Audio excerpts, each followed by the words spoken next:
All right, just wanted to talk a little bit more about Silent Hill F now that I'm a little bit further into the game. Certainly, some things I was not expecting. First and foremost, right up front, there's no guns in this game. This is a Silent Hill game without any guns. And I guess that's okay.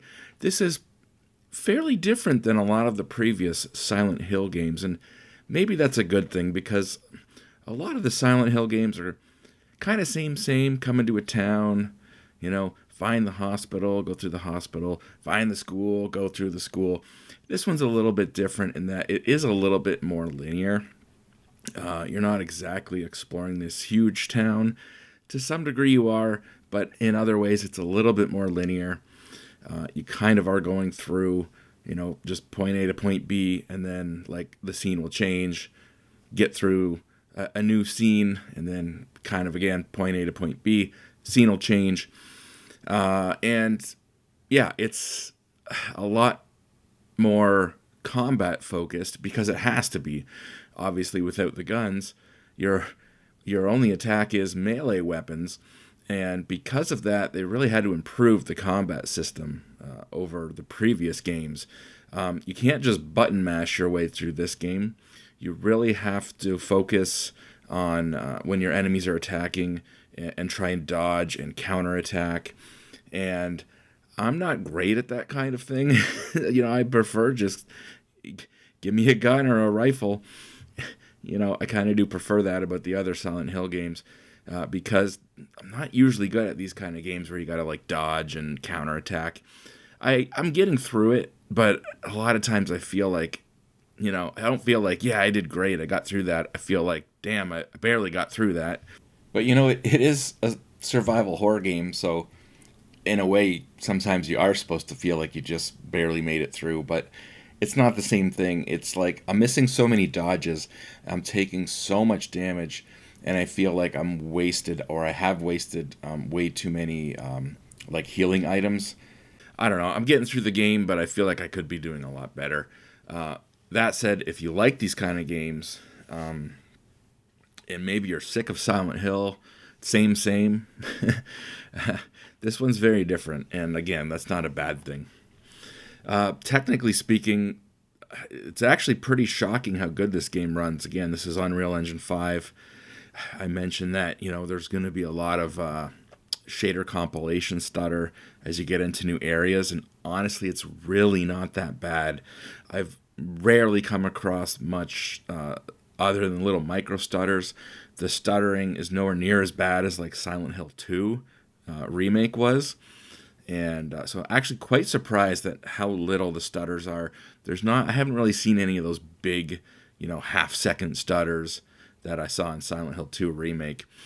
Load times are also incredibly fast. Like you start this game, it's a couple of seconds and you're in. Shockingly fast load times. I didn't think Unreal Engine 5 games could do that. So I don't know if they're using some sort of like direct storage magic. I know that's something Windows can do, but just games typically don't take advantage of. Honestly, not sure how they're doing it. The load times in this are just shockingly quick, and that's good. So you can get into the game nice and quick. It's a good-looking game.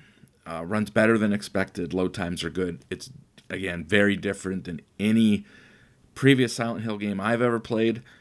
Correct me if I'm wrong. It's got to be the first Silent Hill game without any guns.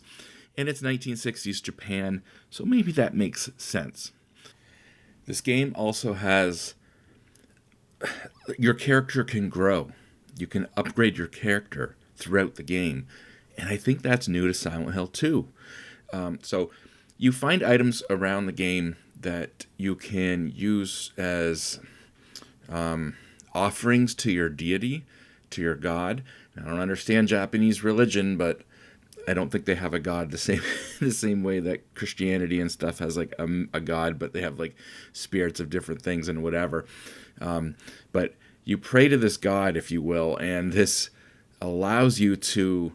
It's basically a credit system. You find items throughout the game that you offer to your god, and in turn you get. It's basically like selling an item, and then in turn you get these credits, and you can use these credits to upgrade your character. You will also find items throughout the game that are like instant upgrades to your character. It might be something like the ability to, I don't know, sense enemies from further away, or focus faster, or heal faster.